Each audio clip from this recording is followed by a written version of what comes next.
consumer engagement can happen in a whole lot of different ways. But a recent example has been in New South Wales, where the network businesses appealed the regulator's decision. Aspects of the decision were remitted back to the regulator for remaking, and the consumer groups, the networks and the regulator said, let's sit down and thrash this out together. So rather than going through more litigation and pistols at 100 paces and consultant reports and all that, we've got the data on the table now, let's sit down and work out a decent arrangement where everybody wins.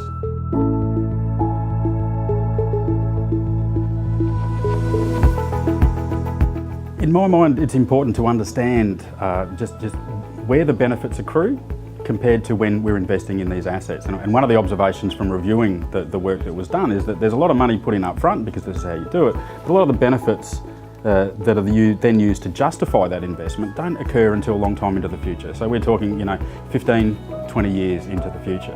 So how do we come up with options that can solve the original problem, but can do it in a way where we're less exposed to the vagaries of the future and what might be there? What is the NEM going to look like in 15 years?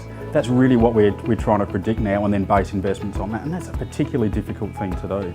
Look, I think we at Energy Consumers Australia focus on affordability, the word, because we sit in so many discussions where people are talking about reliability and security and system integrity and all sorts of other things, and never once mention the word affordability. So we're the ones that always add the word affordability. In other words, whatever you're thinking about doing, you can't think about it without understanding the price impact of your decision on bills for households and businesses.